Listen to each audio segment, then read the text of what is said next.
i-elaborate din natin ng konti, no, kung bakit ba mababa yung tingin ng mga Japanese sa Pilipino, no. So doon ko na nalaman na yung mami niya hindi pala boto, no, sa mga foreigner. Visa lang ang habol ko, pera lang ang habol ko, maging stable lang dito sa Japan ang habol ko, no. Ang sabi ko kay Yuki-chan, kung gusto mong Japanese ang mapangasawa mo, go ahead ka ako. Okay lang ako. Walang problema sa akin kung gusto mo akong hiwalayan, kung gusto mong maghanap ng iba, go ahead ka ako. Kung ikasasaya mo, go ahead. Ayun, good morning na naman po sa inyong lahat. Natapos na po tayo, no, sa masamang experience natin, no, sa workplace, sa trabaho. So ngayon, ang pag-usapan naman natin, no, yung experiences ko naman, no, sa pakikipagrelasyon sa isang Japanese, no, kay Yuki. Yan. May mga nagsasabi po, no, sa mga ibang videos po natin na sana ako rin magkaroon ng partner na Japanese. Yan, ganyan. Yan, kasi nga po mababait sila. Ito, ganyan. Totoo naman po, si Yuki mabait, no? Tsaka marami rin po talagang mabait na Japanese. So, isang beses pa lang po ako naka-experience ng ganun yung ugali. Siguro dahil nga dun sa sinabi ni Yuki na dun sa ganung larangan, marami nga daw pong ganun, no? Nabasa ko rin po yung mga comments na marami rin pong naka-experience ng ganun sa Gemba, no? So, make sense, no, kung bakit ganun sila. O nga po pala, no, marami na pong nakatambak na comment, hindi pa rin po ako nakakapag-reply dahil po sobrang busy ko ngayon, no? Sobrang busy po nitong mga nakaraang buwan, no? 7 days a week po kasi ako nagtatrabaho ngayon. So, alam nyo rin po kung saan ako nagpa-part-time every Saturday and Sunday, no? So, yun. Kaya wala tayong time talaga, no? Baga, grabe yung busy. Sinusulit ko na po, no, yung pagpasok dahil malapit na rin po tayong magbakasyon sa Pilipinas. Kaya sabi ko kay Yuki,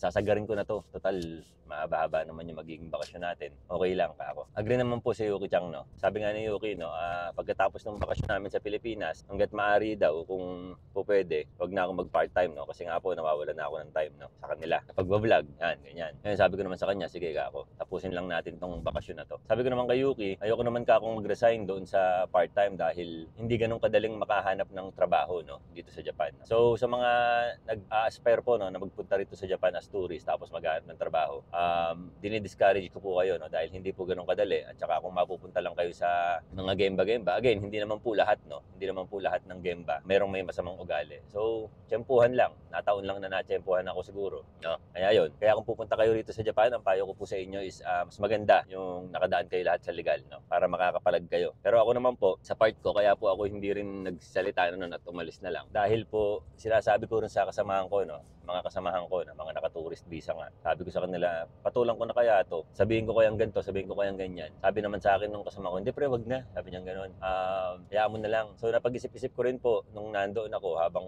nasa lunch break kami, oo nga ako kung papatulang ko to. Tapos ako, kaya kong umalis, sila hindi nila kayang umalis. Nandun lang sila. Sila yung mapag-iinitan lalo dahil mga Pilipino rin sila. So hindi po pwedeng basta-basta pumatol lang ngayon, no? Lalo na sa ibang bansa ka dahil nga may mga bagay ka na dapat i-consider, no? Tulad nun, yung mga kapwa natin Pilipino, iwanan ko sila ron. Tapos pinatulang ko yung babae. So, di ba? So, yun. Tapos na tayo dyan. So, ngayon, ang pag-uusapan naman natin, yung mga experiences ko naman sa pakikipagrelasyon sa Japanese, no? So, marami po kasing nagko-comment, no? Doon pa sa mga nakaraang video natin na sana ako rin magkaroon ng partner na Japanese. Yan, mga ganyan. So, akala po nila, ganun lang kadali, no? Yung mga pinagdaanan natin sa pakikipagrelasyon sa Japanese nga, no? So, hindi rin po naging madali ang lahat at hindi po smooth ang lahat, no? Nung unang mga taon po namin ni Yuki-chan, unang mga buwan namin, okay lang po yan, walang problema. Siyempre, boyfriend, girlfriend, ligawan. Hindi pa kami open sa isa't isa, no? Dahil hindi pa kami ganun kakomportable sa isa't isa, no? Siyempre, bago. Tapos, nung nandito na nga po ako sa Japan, nandun ako sa Gunma, no? Malayo po dito sa tinitira namin ngayon. So, 1 hour, 10 minutes po ang biyahe doon.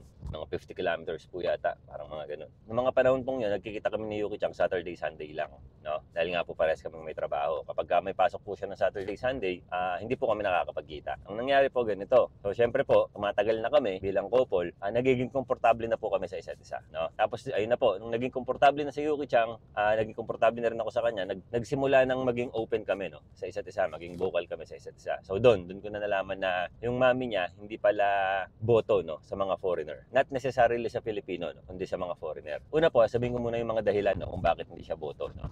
Kasi parang unfair naman sa mami ni Yuki-chan kung hindi ko i-elaborate, no? So, una pong dahilan kung bakit ayaw ng mami ni Yuki-chan sa mga foreigner, no? Not necessarily Filipino po, no? Pero may part din pong gano'n, no? Pero yon, simulan na natin. O nga po pala, no? bago ko po simulan 'to, ipapaalam ko lang po sa inyo na wala po kaming problema ng mami ni Yuki-chan, 'no. Araw-araw pong nasa amin yung mami ni Yuki-chan, tinutulungan po si Yuki-chan na mag-alaga kay Riri-chan. So, okay po kami, in good terms po kami, 'no. Wala po kaming problema. So, ito pong topic natin na 'to para lang maging aware, 'no, yung mga Pilipino na hindi gano'n kadali ang pakikipagrelasyon sa Japanese. Again po, 'no, hindi ko po nilalahat. Kumbaga, para lang meron kayong idea. Balik na nga tayo ron sa naging komportable na si Yuki-chan, 'no, at naging komportable na rin ako sa pag-o-open sa kanya at naging vocal na kami sa isa't isa. So yun doon sinabi sa akin ni Yuki-chan na ang mami ko ayaw niyan sa mga foreigner na maging asawa ko. Ayaw sa foreigner na maging asawa ni Yuki-chan. Yun po yung tamang term. So bakit ba, no? Bakit? Tinanong ko po si Yuki-chan, bakit ka ako? So yun, unang-una nga meron kinalaman dun sa manner, no? So hindi ko po sure kung ang salita is dahil walang manner or dahil hindi alam yung manner dito sa Japan, no? So ako po, ang take ko ron, naiintindihan ko, no? Kapag sinabing foreigner kasi, usual sa mga Japanese, no? Lalo na po sa mga may mga edad na. Again, hindi po lahat. Ang nasa isip nila parang walang manner dahil nga po iba sila, iba yung kultura nila, iba yung manner dito sa kanila. Tulad po sa Amerika, ibang-iba po. Sobrang iba talaga siya. Yung mga matatanda po kasing Japanese, mga hindi po sila ganun kalawak, no, mag-isip dahil nga po hindi naman sila nalabas ng bansa. Masyado silang tradisyonal. So akala nila walang manner. Pero ang totoo po, hindi lang alam ng mga foreigner, no, kung paano yung tamang asta dito sa Japan, no? Dahil nga po sa sobrang dami, no? At sobrang dami mong dapat tandaan. Yun lang yung masasabi ko ron. So ako po, noong mga time na yun, hindi ko naman siya ganong problema na ayaw niya na foreigner yung mapangasawa ni Yuki-chan, no? Hindi ko po siya ganong inintindi dahil unang-una sa lahat, hindi ko po kontrolado yun. Hindi ko kontrolado yung nararamdaman niya para sa foreigner. At dahil isa nga sa dahilan yung manner, ang take ko naman doon, ganun talaga, hindi maiiwasan yan dahil nga hindi naman alam ng mga foreigner kung ano yung tamang i-manner dito sa Japan, no? So yun po yung isa sa dahilan. Pangalawa po sa dahilan is, ang sinasabi po ng mami ni Yuki-chan sa kanya is, mahirap kasi kapag ang napangasawa mo foreigner. So doon po sa part na yun, naiintindihan ko rin po yung mami ni Yuki-chan dahil totoo po yung sinasabi ng mami ni Yuki-chan, no? Mahirap nga po dahil unang-una, mahirap maghanap ng trabaho dito pag foreign ka. Hindi stable yung trabaho mo, anytime pwede kang mawalan ng trabaho, no? So pag nawalan ka ng trabaho, ibig sabihin wala kang kita, no? Pag nawalan ka ng kita, paano ka mabubuhay rito? So yun po yung isa sa iniisip ng nanay ni Yuki-chan sa mga foreigner. At the same time,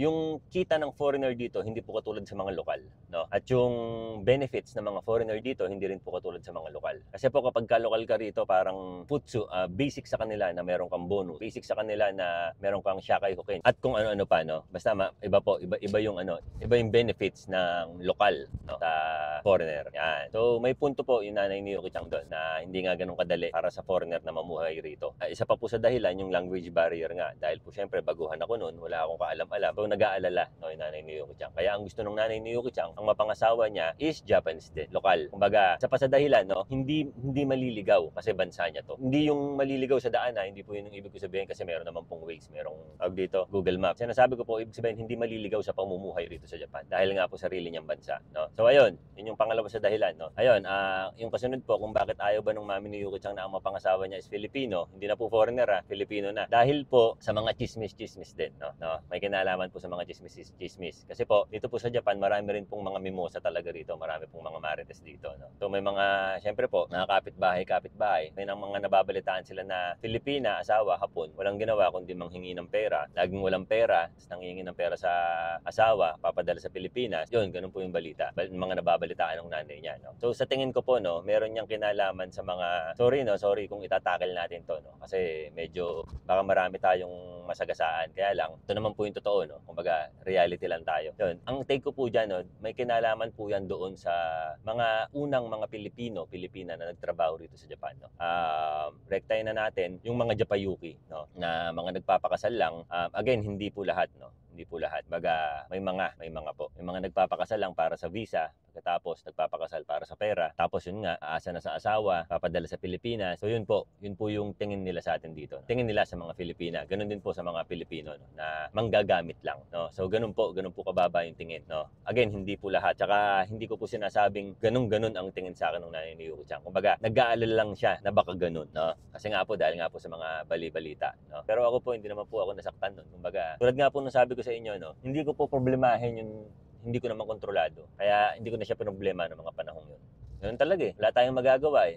Yun na yung naging tingin sa atin dahil nga sa mga nauna, no. na Pilipino rito na ganun lang yung ginagawa. So, oo, unfair no, sa mga bagong mga Pilipino na nandito na hindi naman ganun yung intensyon. Pero ano pang magagawa natin doon, no? Ang makokontrol na lang natin diyan is kung paano ba nila tayo titignan ulit, no? Ang makokontrol na lang natin diyan is kung paano ba natin mababago yung tingin ng mga lumang Japanese sa ating mga Pilipino. Pero yung iniisip nila, nararamdaman nila para sa atin, hindi na natin yung makokontrol kasi yun na naitanim na yun eh. So ang kailangan na lang natin diyang gawin is baguhin ang pananaw sa atin. So hindi po ganong magiging kadalian dahil syempre po iba-iba tao, iba-iba Pilipino. Baga hindi naman lahat malinis yung hangarin, no, sa pagpasok sa relasyon. So naiintindihan ko yung mami ni Yuki-chan sa part na yun, no. Naiintindihan ko siya. Kumbaga wala akong sama ng loob kasi kung bakit, no? Kasi nanay siya, no. Kumbaga sino ba namang magulang, sino ba namang nanay, no? Ang gusto mo eh mapasama yung anak. So siguro nagiging cautious lang siya, nagiging maingat lang siya. Ang mali lang siguro sa tingin ko, no, ang mali lang is nalalahat yung mga Pilipino na hindi dapat, no? Na hindi rin natin maiaalis dahil nga may edad na. Kumbaga, alam niyo na, kahit naman po sa ating mga Pilipino merong ganyan eh, no? Sa mga biyanan, sa mga magulang natin, ay ayoko diyan kay ganito, ayoko diyan kay ganyan, no? Na hindi na nila nakukonsider yung feelings nung anak nila, na kung sino ba yung gusto, no? Ang nasa isip na lang nila yung worries nila na sana maging maganda buhay mo, sana ganito, sana ganyan. Pero yung mismong feelings nung anak nila, kung sino ba gusto nilang makasama, hindi na nila nakukonsider yon dahil nga sa sobrang pag-aalala, which is very natural, no? Bilang isang magulang, bilang isang nanay. Lalo na po si Yuki-chan, no? Lumaki po silang walang daddy. Kaya po siguro ganun na lang yung pag-aalala ng nanay niya dahil yung nanay niya alam yung hirap, no? Alam yung hirap dito sa Japan. So ngayon, it makes sense kung bakit ang nanay ni Yuki-chan ang gusto niyang mapangasawa ni Yuki-chan is Japanese dahil nga po mas magiging magaan yung buhay ni Yuki-chan kung Japanese mapapangasawa niya dahil po madali ang lahat kapag lokal ka dito sa Japan. So yun po yung isa sa dahilan. So ngayon, masama ba loob ko sa nanay ni Yuki-chan? Racist ba siya? So hindi po, no? Wala akong kahit anong sama ng loob sa nanay ni Yuki-chan. Naiintindihan ko kung saan siya nanggagaling. Alam ko po, kumbaga, alam ko yung nasa isip niya, alam ko yung nararamdaman niya kasi nga po nanay siya, no? Magulang siya. Kaya ganun yung pag-aalala niya sa anak niya. So naintindihan ko po 'yun. Hindi po ako sumama loob, hindi po ako nagalit o kung ano pa man, no? Alam din po ni Yuki-chan 'yan. So bakit nga ba kami nakasal ni Yuki-chan? So ito po, no. Ako po, never ko pong inaya si Yuki-chan na magpakasal ng mga panahong nandun pa ako sa Gunma, no. Yun nga po kasi po iniiwasan ko pong mapag-isipan ako noon ng nga po bago-bago pa kami noon. Iniiwasan ko mapag-isipan niya ako na visa lang ang habol ko, pera lang ang habol ko, maging stable lang dito sa Japan ang habol ko, iniiwasan ko po yun, no? Hanggang sa dumating na po yung mga renewal ng visa, nakita naman po ni Yuki-chan kung gaano kahaba yung i-stay ko rito sa Japan. Pagkatapos okay naman yung trabaho ko, tuloy-tuloy naman. Siguro napag-isip-isip ni Yuki-chan, no? Kumbaga, tingin ko ng mga unang taon namin ni Yuki-chan, under observation pa ako, no? Kumbaga, sa feeling ko lang, no? Feeling ko lang. Hindi ko po siya inaayang magpakasal, nas nakikita niya naman na hindi talaga ako umaasa sa kanya, no? At never po akong umasa kay Yuki-chan. Never din po akong nanghingi diyan pang pinansyal, no? Kaya alam ko na alam ni Yuki-chan na hindi ganoon yung intensyon ko sa kanya, no? Katulad ng mga naunang mga tao rito, no? Mga naunang mga Pilipino rito, yung mga ginagawa nila. So yun, nakakalungkot lang isipin, no, na pati yung mga bagong henerasyon na nagtatrabaho rito sa Japan ay napag-iisipan ng hindi maganda dahil po sa mga ginawa ng mga nauna rito, no. Tapos ayun na nga, hindi ko po inaaya magpakasal si Yuki-chan. So nakikita niya, nare-renew ko yung visa ko, okay naman din yung pamumuhay ko, namumuhay ako mag-isa, nasusustain ko, no. Doon na po siguro naisip ni Yuki-chan na hindi, iba si AC. Tapos yun, siya na po yung sa akin, nagbibiro sa akin na kailan ka ba magpo-propose sa akin. So doon na po pumasok yon. So kung matatandaan po ninyo yung mga una nating video, no, na nagbibiro si Yuki-chan na ganito dapat niya pag-propose, ganito ganyan, lumuluhod-luhod pa po si Yuki-chan. Ilang beses niya po akong biniro ng ganyan. Tapos doon ko nga naramdaman na baka gusto na ni Yuki-chan na mag-propose ako sa kanya. Tapos yun na nga po, nag-propose na ako sa kanya. Nakakatawa pa po dyan, pag-propose ko po sa kanya, wala po akong choice kundi kausapin yung nanay niya, no, kasi po part ng culture nila, no. So ginawa ko po, pumunta ako sa kanila, hindi naman ako marunong mag-Japanese. So si Yuki-chan po yung translator ko, no. Sabi sa akin ni Yuki-chan, kailangan kausapin mo mami ko kasi nga kasama sa kultura nila yon. So ginawa ko po, lakas loob, pumunta ako ron. Nung una confident ako, sabi ko, hindi ako matatakot. Sabi ko ganoon. Tapos nung kaharap ko na po yung nanay ni Yuki-chan, ayun, nahihiya pala ako. Pero nung medyo kalagitnaan na nung usapan, naging komportable na ako. Tapos yun nga, sabi ko sa nanay ni Yuki-chan, huwag ka akong ganong mag-alala at maggagambaro kami ni Yuki-chan. Kumbaga, we will do our best, no. Yun. Hanggang sa umuuna yung nanay ni Yuki-chan, wala na siyang nagawa. Wala na rin naman talaga siyang magagawa, no, dahil si Yuki-chan nasa edad na siya para magdesisyon sa sarili niya. So yun, pagkatapos po, Dahil nga po komportable na si Yuki-chan, no, sa relasyon namin at gano'n din naman ako. Lagi pong nasasabi sa akin ni Yuki-chan na hindi gusto ng nanay ko na ang mapangasawa ko foreigner. So nasabi ko na po kung ano yung mga dahilan niya, no. So ang ginawa ko po no'n siguro, no, ito rin yung isa sa technique, no, kung bakit kami nagkatuluyan ni Yuki-chan, no. Ang sabi ko kay Yuki-chan, "Yuki-chan, ayoko na yang pag-usapan. So ganito na lang kako." Sabi ko sa kanya, "Kung gusto mong Japanese ang mapangasawa mo, go ahead kako. Okay lang ako." No. So ako po nung mga panahon yun, no, hindi po ako talaga natatakot. Kumbaga, kasi okay naman po yung pamumuhay ko rito, eh. Okay naman po yung visas ko, okay po yung trabaho ko. So hindi po talaga hindi po talaga ako natatakot na mawala si Yuki-chan para lang mabuhay ako rito, 'no. Kumbaga pinakita ko sa kanyang hindi, eh. Kumbaga kung yung ang iniisip ng magulang mo is gano'n, go kako. Walang problema sa akin kung gusto mo akong hiwalayan, kung gusto mong, maghanap ng iba, go ahead kako. Kung ikasasaya mo, go ahead. So yun po 'no, tingin ko isa sa dahilan niyo kung bakit nagkatuluyan kami ni Yuki-chan dahil naisip niya 'no, siguro malamang alam niya, hindi niya lang naisip 'no, alam niya at ramdam niya na talagang okey lang sa'kin, na talagang hindi ko siya habulin, na talagang hahayaan ko siya dahil nga gusto ko rin ipakita sa kanya na talagang iba yung intensyon ko sa kanya, na malinis yung intensyon ko sa kanya. So yun, hanggang yun na nga nagkatuluyan na kami ni Yuki-chan. So nakakatuwa 'no. So yun 'no, yung mga iba po 'no, na nagsasabi na sana ako rin magkaroon ng ganyang partner. So, hindi po gano'n magiging kadali dahil depende rin po sa pamilya nung magiging partner niyo. Pero wag niyong gaanong iintindihin 'yun dahil yung pamilya naman, hindi naman po 'yun yung makakasama niyo, 'no. So, ang payo ko lang rin po kung magkakaroon kayo ng partner 'no, na Japanese, sana maging malinis yung intensyon 'no, para mabago natin yung tingin ng mga Hapon sa atin 'no. So ayun na nga at, i-elaborate din natin ng konti 'no, kung bakit ba mababa yung tingin ng mga Japanese sa Pilipino 'no. Again po 'no, hindi po lahat ng Japanese 'no. So sa tingin ko po 'no, meron niyang kinalaman doon sa mga unang mga Pilipino at Pilipina na nagtrabaho rito sa Japan 'no. Especially po yung mga Japayuki 'no. Sorry po 'no kung natatakil pa natin 'to pero wala, eh, isa po ito sa dahilan talaga kung bakit. So kung bakit ko alam na isa ito sa dahilan dahil po nasasabi rin po 'no, nung mami ni Yuki-chan kay Yuki-chan. Dito po kasi iba po yung kultura nila 'no, may trabaho ka mag-ipon ka. Kumbaga hindi po kasi sila ano rito, hindi po uso sa kanila yung lapit kay ganito, lapit kay ganyan, wala akong ganito, wala akong ganyan. Hindi po uso sa kanila 'yon 'no. Again, hindi po lahat 'no. Kumbaga ang isa sa kultura nila 'no, yung ayaw nila yung nakakapabigat, ayaw nila yung nakakaabala sa ibang tao, 'no. Kumbaga hindi hindi hindi maaarok 'no. Ako po naiintindihan ko yung both parties, eh. Hindi maaarok ng mga Japanese yung magpapadala ako sa Pilipinas kasi mga wala silang trabaho, kasi wala silang pera. Kasi po ang unang itatanong, eh, "Ba't ka magpapadala? Wala ba silang trabaho?" Ano isasagot mo, 'di ba? Bakit walang trabaho? Hindi naman nila maaarok na, "Hindi kasi sa Pilipinas mababa ang sahod kasi ganito, ganyan." Kumbaga regardless 'no, dito po kasi 'no, kahit na may mga edad na po sila, kung makikita po ninyo yung mga iba po magaganda trabaho nung kabataan nila tapos magreretiro na sila ng 60, 65 tapos magtatrabaho pa po sila ulit.